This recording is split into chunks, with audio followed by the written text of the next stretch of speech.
Hello and welcome to our London History Podcast, where we share our love of London, its people, places and history.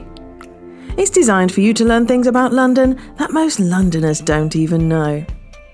I am your host, Hazel Baker, qualified London tour guide and CEO and founder of londonguidedwalks.co.uk.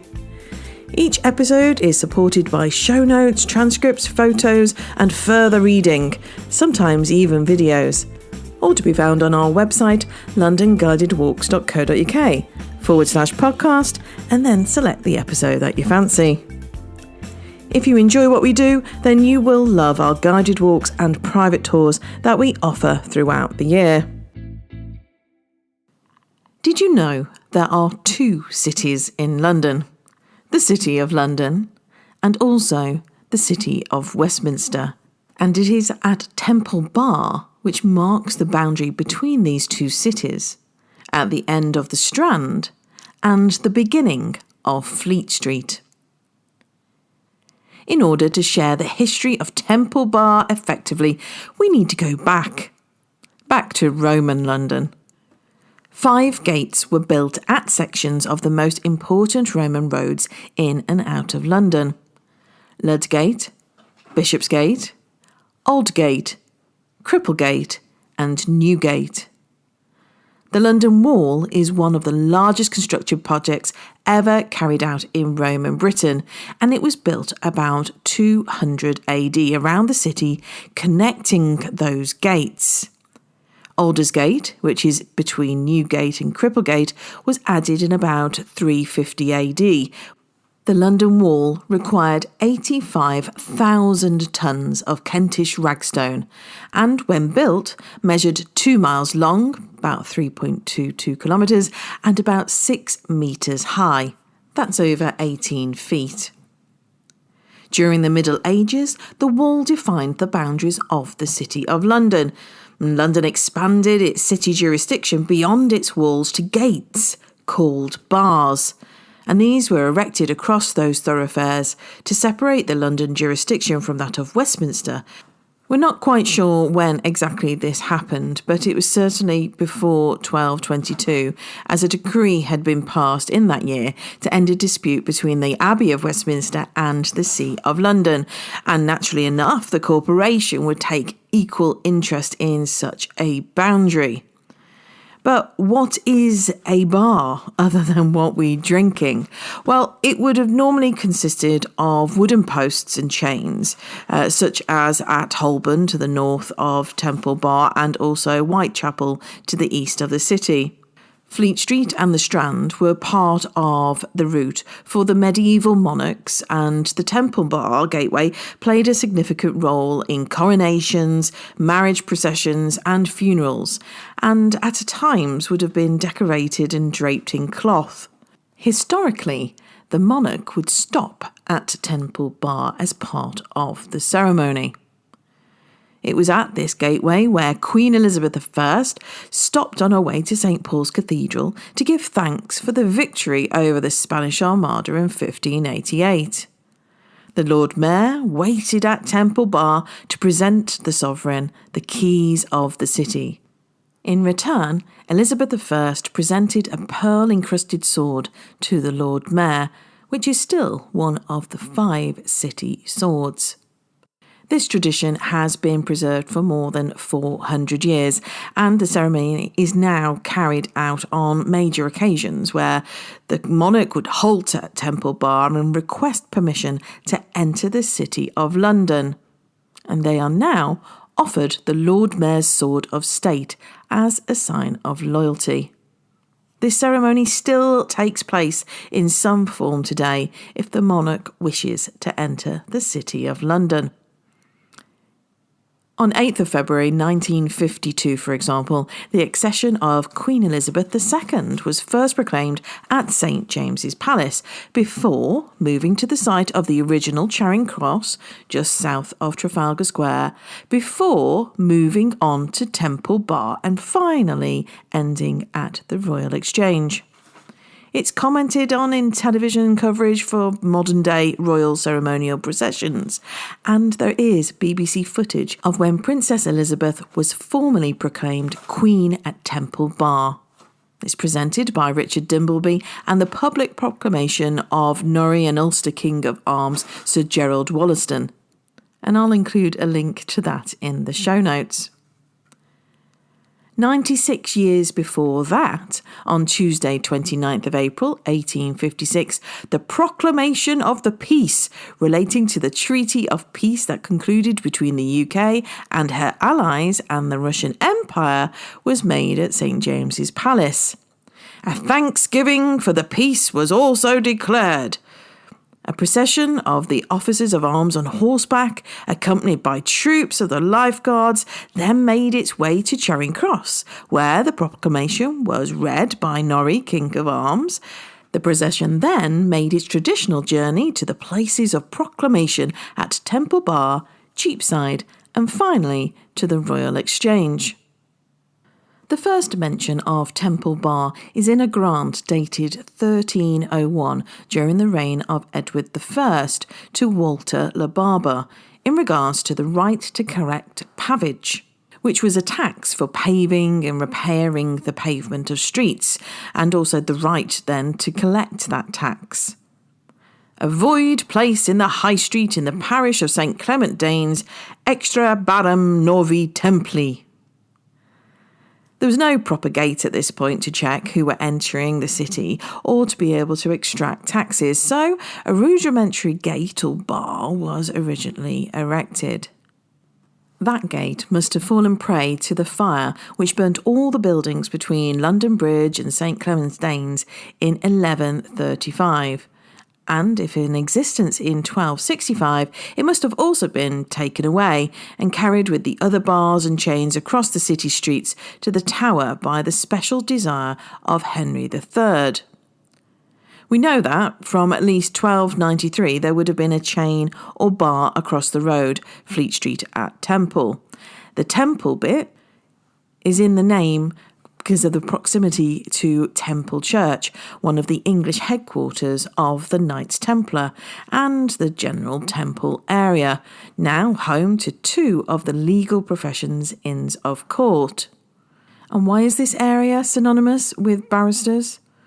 Well, the District of Lawyers seems to have had a decree by Henry III dated the 2nd of December 1234, and that nobody providing legal education should be located in the City of London, which had the effect of moving these legal professions to the boundary of the city closest to Westminster and the courts.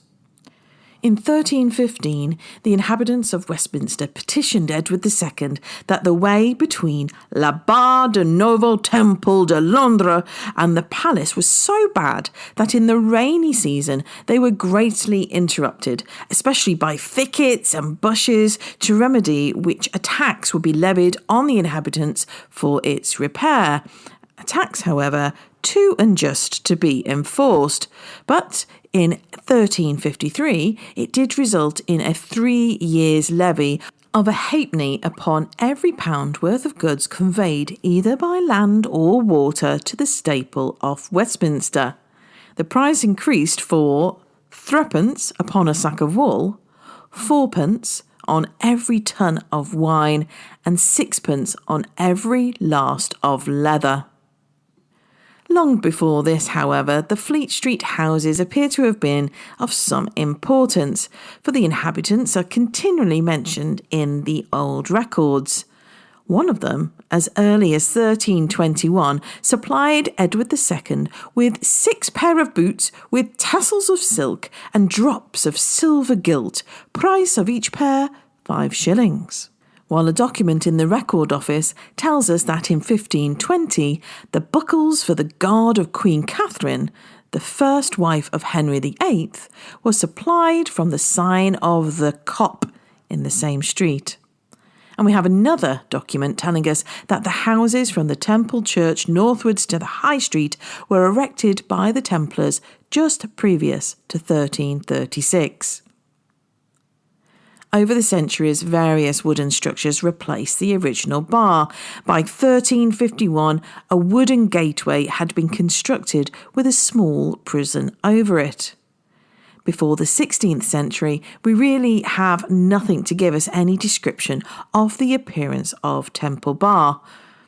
You can actually see the gateway in a view of London to which 18th century historian William Maitland includes in his History of London. Maitland affixes the date to be about 1560, the second year of Elizabeth I's reign, so we may perhaps safely put it down as early as Edward VI, if indeed not Henry VIII. The 18th century clergyman, historian and biographer John Strype tells us, "Anciently, there were only posts, rails and a chain, such as are now in Holborn, Smithfield and Whitechapel bars. Afterwards, there was a house of timber erected across the street, with a narrow gateway and an entry to the south side of it, under the house." This structure is to be seen in the bird's eye view of London, 1601, during the reign of Elizabeth I, and in Wenceslas Holler's 7-sheet map of London during the reign of Charles II. And Temple Bar has been considered to be one of the city gates. It was the 8th gate in the engraved plate that accompanied John Strype's version of John Stow's survey, published in 1720. As Edward Hatton states in his New View of London, printed in 1708, "The old black wooden gateway, once the dreaded Golgotha of English traitors, separated the Strand from Fleet Street, the city from the Shire, and the freedom of the City of London from the liberty of the City of Westminster. This gate opens not immediately into the city itself, but into the liberty or freedom thereof."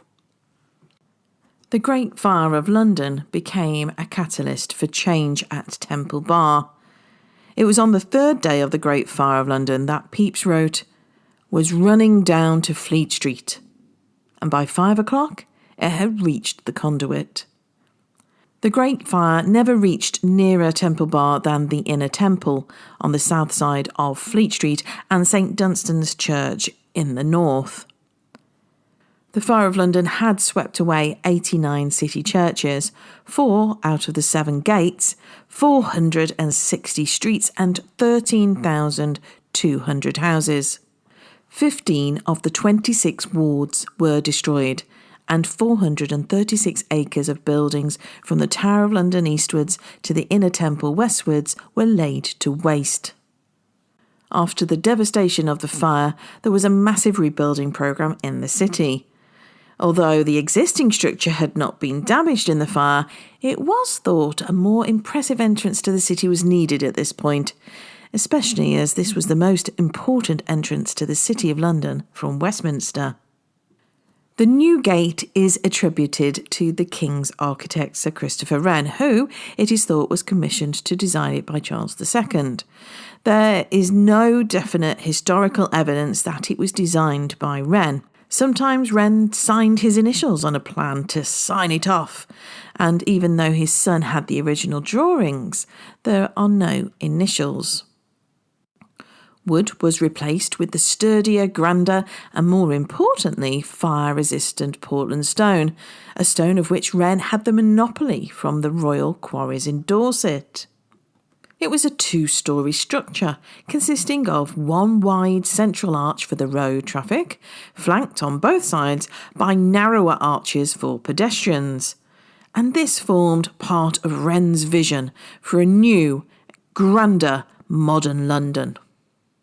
It was built by London-born Joshua Marshall and adorned with statues by John Bushnell, who was also born in London, and they both had worked with Wren previously. Joshua Marshall was thrice master of the Masons' Company and a notable sculptor.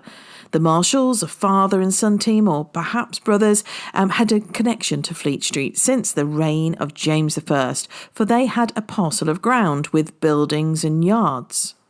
Marshall was the main contractor for the rebuilding of St Bride's Church, often known as the Wedding Cake Church, and that's also where Joshua was a parishioner. And this was his next job after Temple Bar.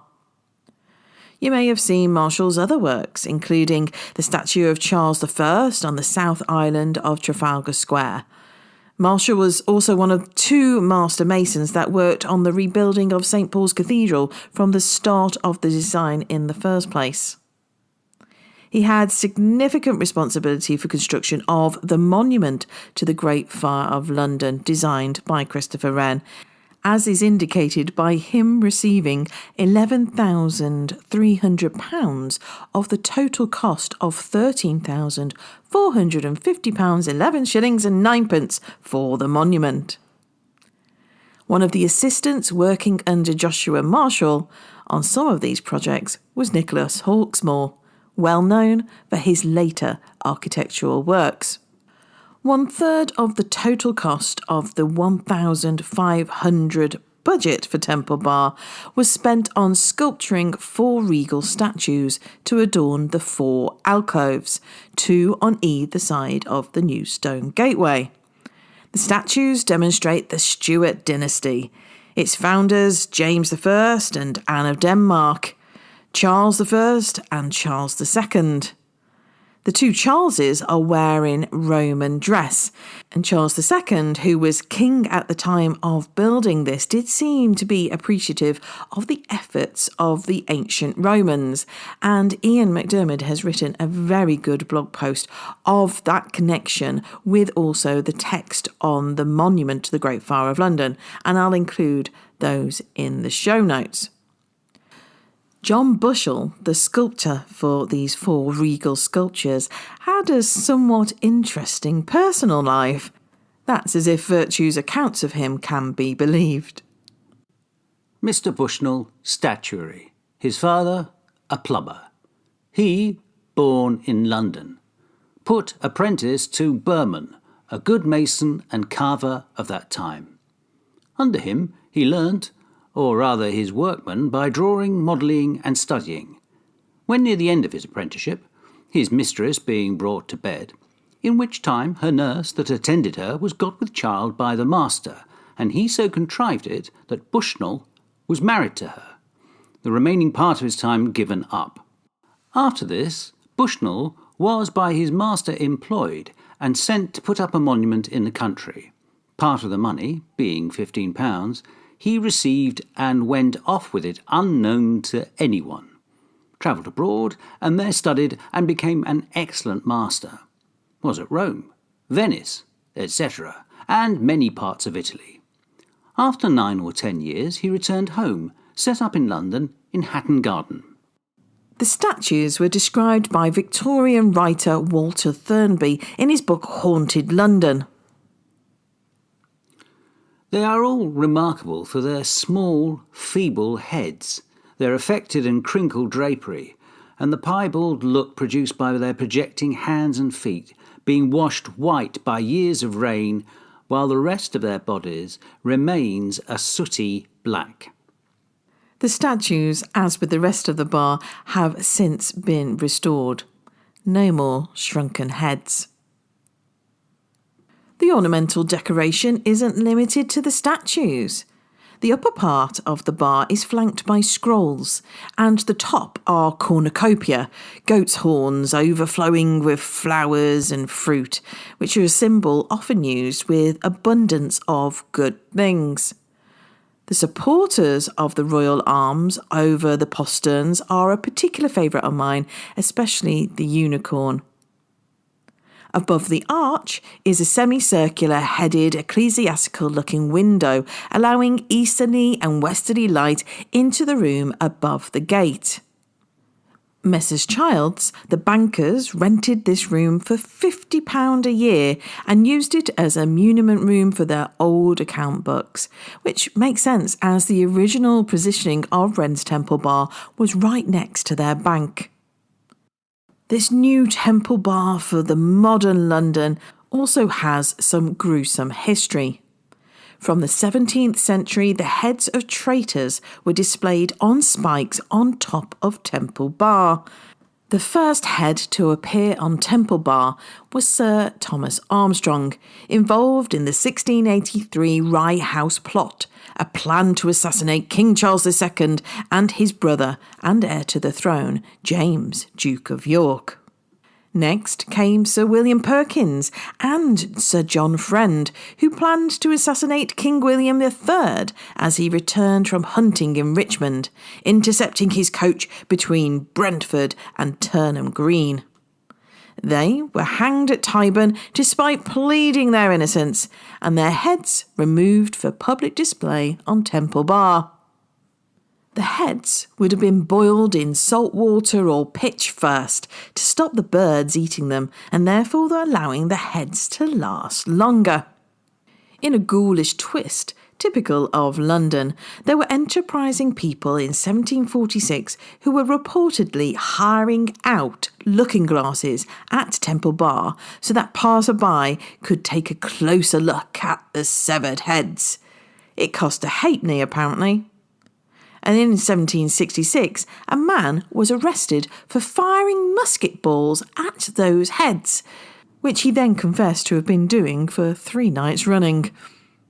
The last heads to be displayed were those of Colonel Francis Townley and George Fletcher. They were executed for taking part in the Jacobite rebellion Siege of Carlisle in 1746. For some time after Townley's execution, his head was displayed on Temple Bar, until a faithful family retainer secured possession of it and brought it back to Burnley, where for many years it was kept in a basket covered with a napkin in the drawing room at Townley Hall. In 1772, one of the heads blew down during a storm. Incredibly, the blackened object had been on top of Temple Bar since 1723. That's nearly 50 years. A chap called John Pierce took it to a local tavern where it was then buried under the floor. It must have been an amusing subject of conversation beforehand. This incident brought the end to the practice. By the gate also stood a pillory in which Daniel Defoe had spent time in 1703 for libel. So you can see how the gate and the area in general became a key spot for displaying the power of the authorities and a place of spectacle in the city. Wren's Temple Bar stood in Fleet Street for over 200 years. Alderman William Pickett unsuccessfully petitioned for its removal. One can only assume it interfered with his business, which was on Ludgate. Due to a variety of factors, the decision to remove Wren's Gate was made. Firstly, and most importantly, the roadway needed widening to relieve the heavy traffic, and the Royal Courts of Justice was also being built at that time. The Corporation of London, however, had a strong attachment to the bar, and rather than see it cleared away, it was taken down brick by brick, beam by beam, and numbered stone by stone. It was on January the 2nd, 1878, that the first stone was removed, and just 11 days later, the scaffolding was cleared and the dismantling was complete. It was then stored in a yard off Farringdon Road until a decision for its re-erection could be reached. It was eventually purchased by Lady Muse, a banjo-playing ex-barmaid who had married Sir Robert Muse, a member of a very wealthy family of London brewers. Forever trying to convince Victorian high society of her respectability, she decided to rebuild the impressive Temple Bar at Theobalds Park, her Hertfordshire estate. More than 2,500 stones weighing nearly 400 tons were transported from London to Hertfordshire, carried on low flat trolleys and pulled along by a team of horses. 8 months later, after it was rebuilt, the Muse hosted a magnificent garden party.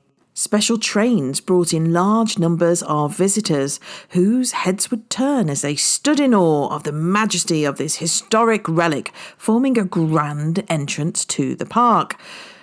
While under the ownership of Lady Muse, guests were regularly entertained in the upper chamber of Temple Bar, which was beautifully decorated with spy cartoons from Vanity Fair. And it's believed that it was here that Lady Muse dined with Edward VII, who at the time was the Prince of Wales, and Winston Churchill. In 1976, the Temple Bar Trust was formed with the aim to return the gateway to London. In 2004, at a cost of just over £3 million, the Temple Bar Gateway returned to London. Its new home is adjacent to the northwest tower of St Paul's Cathedral and forms a pedestrian gateway into the redeveloped Paternoster Square. The stonework needed a considerable amount of conservation and restoration work, which was carried out by specialist contractors. The arch was post-tensioned to avoid relying on heavy buttresses to fit in the space that it is in now. The 4 statues by John Bushnell disappeared, and so new ones were carved. The conservation of this monument in the heart of the City of London is as near an original condition as possible. It was possible to retain over 95% of the original stonework, and I'm sure will be enjoyed for many generations to come. Transcript and photos and even a video of the old Temple Bar at Theobalds Park can be found on our show notes for this episode. Just go to londonguidedwalks.co.uk/podcast and click on episode Temple Bar. That's all for now. See you next time.